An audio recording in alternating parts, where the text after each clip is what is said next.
I'm Amber. My life got flipped upside down when I was just 10. We were living in a rented house back then, me, my mom, and my dad, Tom.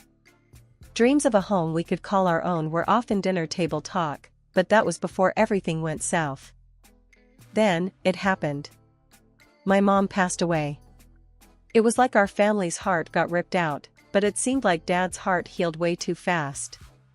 Enter Sarah, the new woman in Dad's life. She moved in, bringing a storm with her. From day one, Sarah made it clear I wasn't part of her plan. "Dad, why does Sarah always mess with my stuff?" I asked one evening, trying to keep my voice steady. My clothes had been accidentally bleached, and my favorite dishes seemed to taste way too salty lately. "Amber, you gotta stop this nonsense." Dad's voice was harsh, a tone I wasn't used to before Sarah came into the picture. "Sarah's trying her best. You're imagining things." "But I'm not." I protested, but Dad's look told me to drop it. It was the same every time. My words against hers, and hers were the only ones he seemed to hear. Sarah had this way about her, making it look like she was the victim, always. "I don't know what you're talking about, Amber. Maybe you're just not used to someone else being in the house," she'd say with a fake concern that didn't fool me. But it sure fooled Dad. "I'm telling you, she's doing it on purpose." I'd cry out, but Dad wouldn't have any of it. "Enough, Amber. I won't hear another bad word against Sarah. You understand? You're the one causing trouble here. Keep it up, and there'll be consequences." He'd snap back, his patience with me wearing thin. It was like talking to a brick wall, only the brick wall used to tuck me in at night and read me stories. Things got so bad I thought about talking to Grandma about it, but I chickened out. She loved Dad so much, and telling her how he was acting now, how he was choosing Sarah over me, it'd break her heart. So, I kept it all inside, hoping maybe it'd get better, that Dad would see through Sarah's act. But it never happened. Sarah's little accidents became my daily dread. Clothes ruined, food spoiled, and the smallest of my complaints turned into World War III at home. "Dad, my jeans are ruined, look." I showed him one day, holding up a pair of jeans that looked like they'd had a one-on-one with a bottle of bleach. "Looks like you're not taking care of your things, Amber. Maybe if you were more responsible, these things wouldn't happen."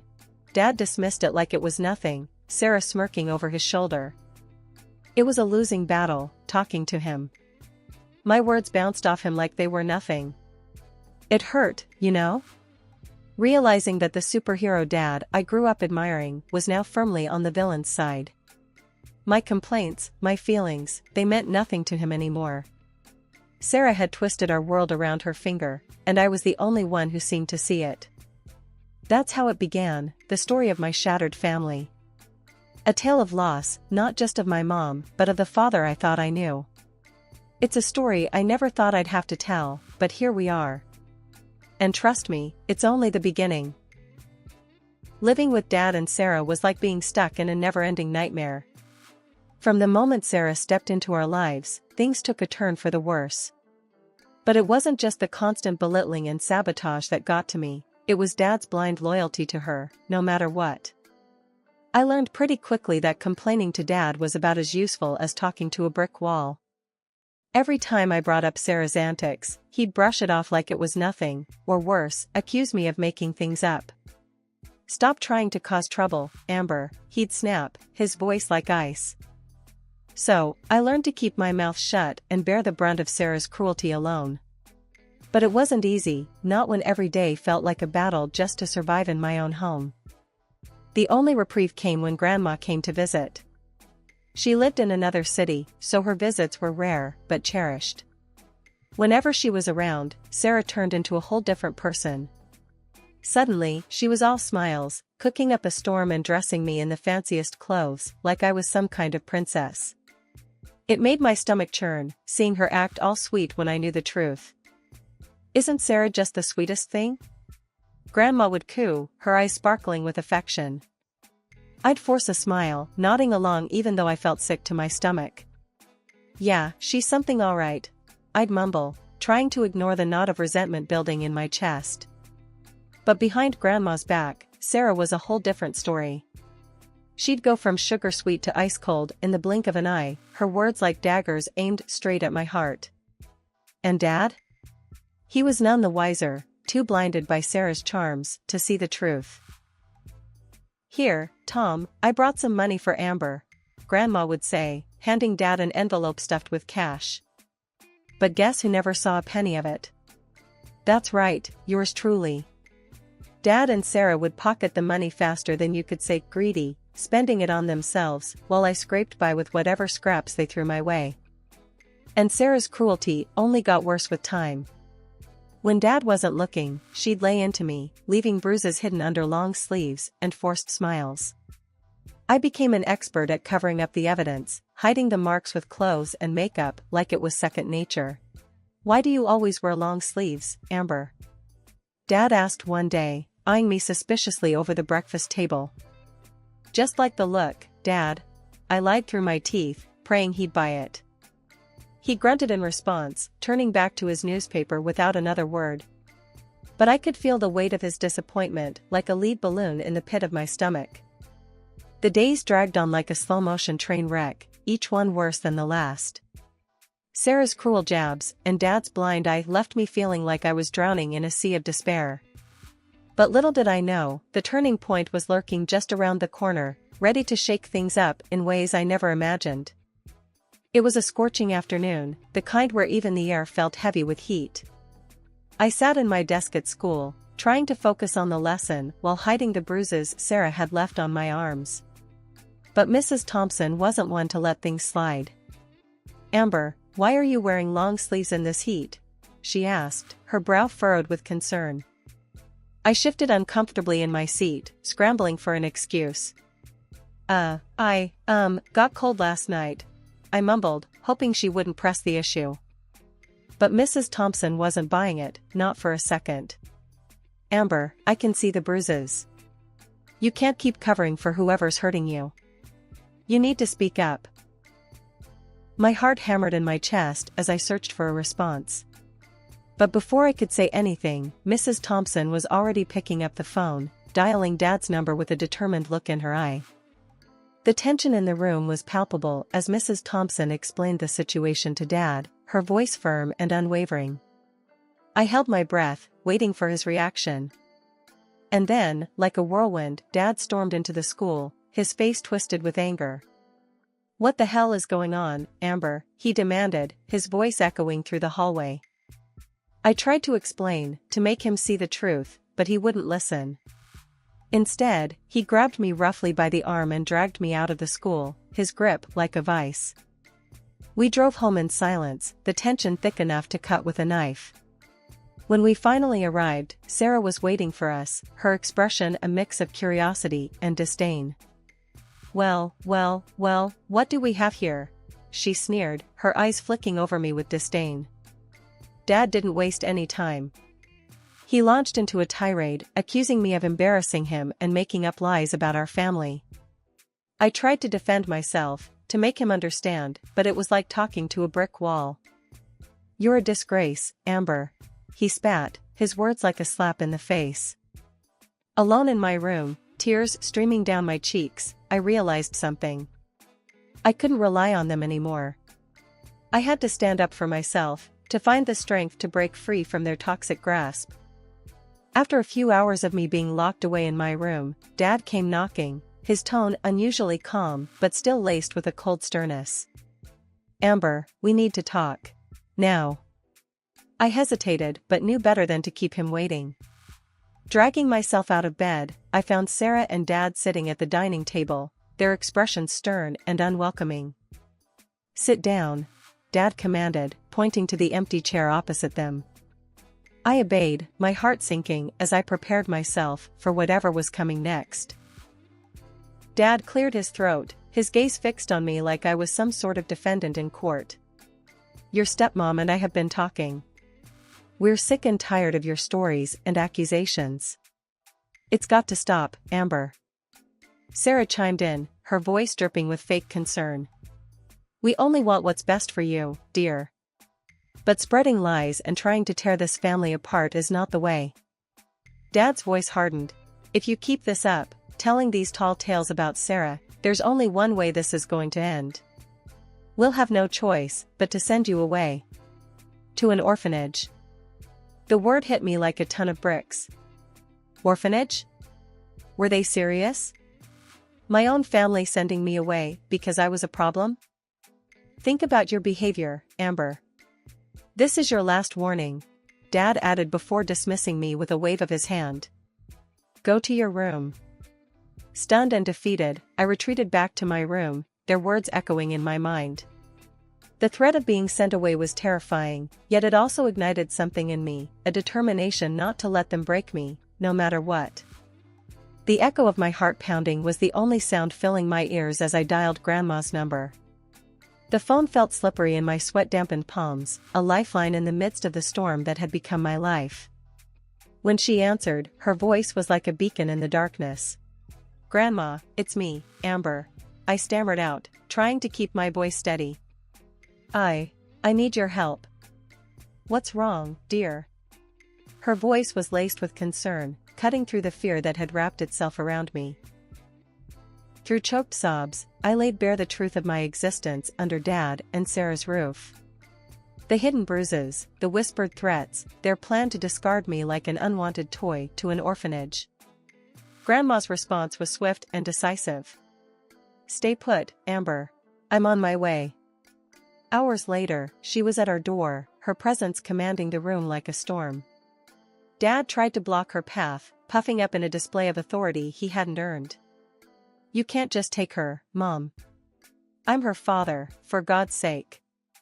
Grandma's gaze was steely, unflinching. And you've failed her, Tom.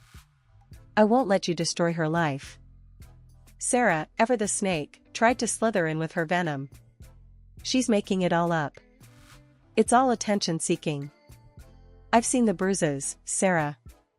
Your act doesn't fool me, Grandma countered with a glare that could freeze hell over. The journey to Grandma's house was silent, a shared quiet that spoke volumes. The relief of escaping that house was a balm to my soul, yet fear of what lay ahead gnawed at the edges of my newfound freedom. Grandma's home was a stark contrast to the coldness I had come to associate with family. Warmth enveloped me, not just from the crackling fireplace, but from the love that seemed to permeate every inch of the space. Amber, you're safe here. You always will be, Grandma said as she handed me a cup of tea, her eyes softening. I don't know how to thank you, I whispered, the warmth of the cup seeping into my hands. Just be yourself, dear. That's all I've ever wanted for you. Days turned into weeks, and Grandma's house became a sanctuary. She became my mentor, teaching me life skills that were about more than just surviving, they were about thriving. We explored the world together, visiting places I had only dreamed of.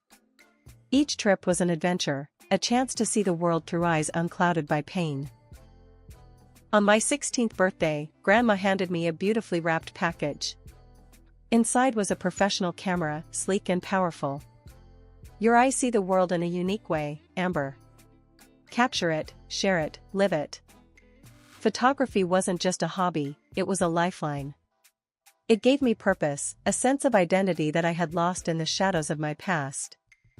Look at this, Grandma, I'd say, showing her the photos I had taken. Each image was a piece of my soul, a step on the journey of healing. You have a gift, Amber. Never let it go, she'd reply, her pride in me shining brighter than any camera flash. I had spent so long under Grandma's care that I had all but forgotten about the existence of my father and stepmother. They had never bothered to call me, check up on me, or even acknowledge my birthday or holidays. And truth be told, I didn't miss them one bit. Grandma was all I needed, her love and support sustaining me through even the darkest of times. But just when I thought things were finally looking up, fate had other plans in store. It was a crisp autumn morning when Grandma took ill. At first, it seemed like nothing more than a common cold, but as the days wore on, her condition worsened. The once vibrant woman I knew was reduced to a shadow of her former self, her laughter replaced by labored breaths and pain-filled eyes. I did everything I could to help her, fetching medicine, cooking her favorite meals, but it was like trying to hold back the tide with my bare hands. The inevitable was drawing closer with each passing day, and there was nothing I could do to stop it. One evening, as I sat by her bedside, holding her frail hand in mine, she turned to me with a look of sadness in her eyes. "Amber, there's something I need to tell you," she rasped, her voice barely a whisper. I leaned in closer, my heart pounding in my chest. "What is it, Grandma?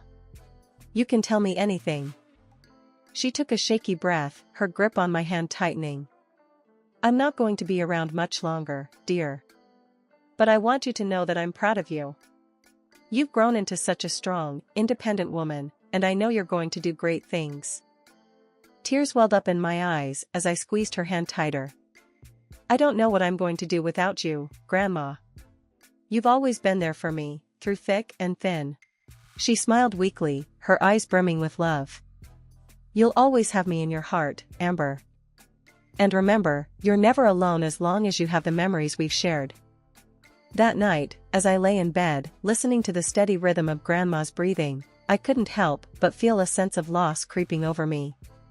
She had been my anchor in a sea of uncertainty, and now I was adrift once again, left to navigate the stormy waters of life on my own. The loss of Grandma left a gaping void in my heart, a chasm of grief that threatened to swallow me whole. Her absence echoed through the halls of her house, haunting me with memories of happier times. But amidst the sorrow, a sense of determination burned within me like a smoldering ember, urging me to take control of my own destiny. As I stood by Grandma's graveside, surrounded by wilted flowers and tear-stained faces, I couldn't shake the feeling of disbelief that Dad and Sarah had the audacity to show up. Their presence was like salt in an open wound, a painful reminder of the fractured relationship we shared. Sarah's words cut through the somber silence like a knife, her tone dripping with venom as she demanded I vacate Grandma's house. My jaw clenched with anger, but beneath the rage, there was a flicker of amusement. Did they really think they could just waltz in and claim what was rightfully mine? A bitter laugh escaped my lips, drawing puzzled glances from Dad and Sarah. "You two really are something else," I said, my voice laced with sarcasm. "You think you can just kick me out of Grandma's house and take everything for yourselves?" Dad's eyes narrowed, his fists clenching at his sides. "It's not like that, Amber. We just want what's best for you." "What's best for me?" I scoffed, incredulous. "You mean what's best for you?" Sarah's face twisted with indignation, but before she could retort, I delivered the final blow. "You know what's funny? Grandma saw right through you too. That's why she left the house and $500,000 to me." But the drama didn't end there. Dad's initial shock turned to joy. He began shouting about how, as my guardian, he would control my inheritance. Sarah's eyes gleamed with anticipation as she talked about how they'd spend my money. I couldn't help but laugh at their ignorance. "You two really are clueless," I said, shaking my head. "You think you can control me? Well, guess what? I turned 18 a month ago. I'm in charge now, and you're not getting a penny." The color drained from their faces as the reality of their situation dawned on them.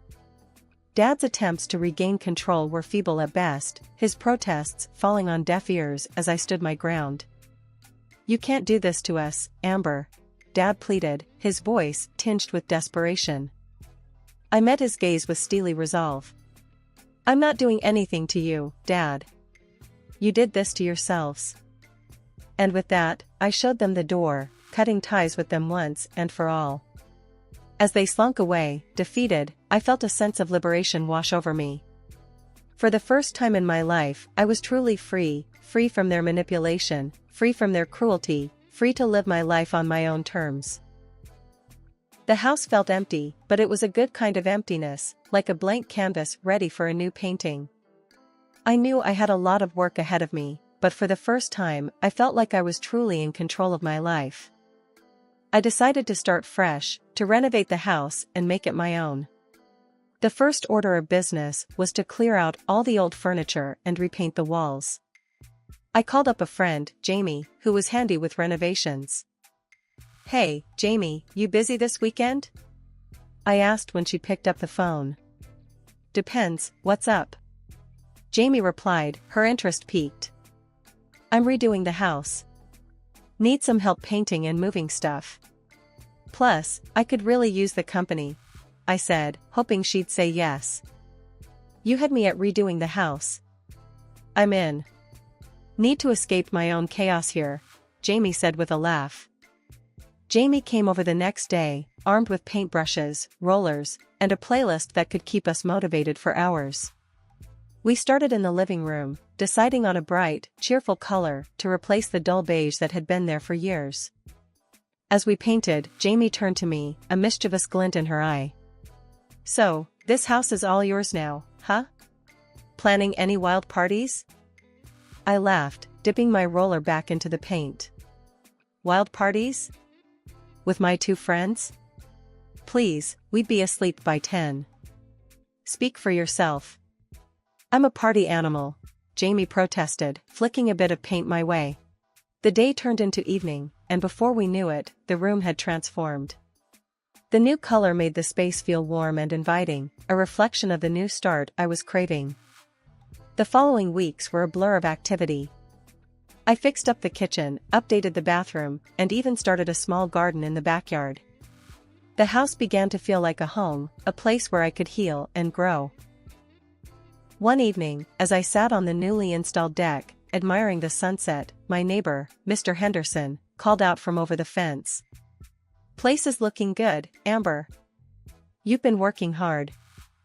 Thanks, Mr. Henderson. It's been a lot of work, but it's worth it, I replied, grateful for the acknowledgement. Need any help with that garden? Got some tomato plants that need a home, he offered, his voice friendly and warm. I'd love that, thank you, I said, touched by his kindness. It felt good to be part of a community, to connect with people who genuinely cared. As the days passed, I threw myself into making the house my sanctuary. I hung photos of my adventures with Grandma, filled bookshelves with my favorite novels, and turned one of the spare rooms into a photography studio. My passion for photography, sparked by the camera Grandma had given me, had grown into a full-blown hobby. One afternoon, while sorting through some old boxes in the attic, I stumbled upon a collection of Grandma's journals. Curious, I opened one and began to read. Her words were a window into her soul, full of wisdom, love, and a touch of sass. I realized then that, even in her absence, Grandma was still guiding me, still a part of my journey. It's been a whole decade since I've turned the page on what was a pretty rocky chapter of my life. At 28, things are looking up. I'm killing it as a lawyer in one of those high-flying firms, cruising around in a car that's as sleek as they come, surrounded by a squad of mates who are more like family, and yeah, there's this guy I'm seeing. Life in Grandma's old place has been nothing short of a blessing. Then, out of nowhere, my dad rings up. Haven't heard a peep from him in 10 years, and suddenly, here he is, popping up like a bad penny. Hey, Amber, it's me. He starts, his voice all shaky. I need your help. I'm like, who is this again, knowing full well who's on the other end. It's your dad. Listen, me and Sarah, we're in deep. Debt's up to our eyeballs. I wouldn't ask if it wasn't serious. I need money, kiddo. I couldn't help but laugh, the sound bitter even to my own ears. My dad, you say? Funny, I don't recall having a father. Especially not one who'd dump his kid and then show up a decade later with his hand out. He tries to cut in, but I'm not having any of it. No, you listen. You remember how you and your wife treated me? Threw me out like I was nothing when Grandma passed? You made your bed. Now, you get to lie in it. There's a desperate edge to his voice now. Please, I'm begging you. We got nowhere else to turn. That hit a nerve, not gonna lie. For a split second, I almost felt sorry for him. Almost. But then I remembered all the nights I spent in that house, feeling like an outsider. The memory of their faces when they found out Grandma left everything to me, not a shred of concern for me, just greed. So, I laid it down for him, clear as day. Not my circus, not my monkeys. You were never there for me when I needed you. Now, you want my help? Forget it. I won't give you a cent. And with that, I hung up, the finality of the click echoing through the silent room. It was harsh, maybe, but so were the lessons I learned growing up. Life taught me you can't expect to harvest where you haven't sown. So, I picked myself up, went out to meet my boyfriend and friends for dinner, and didn't look back. Life's too short for regrets, especially about people who only remember you exist when they need something.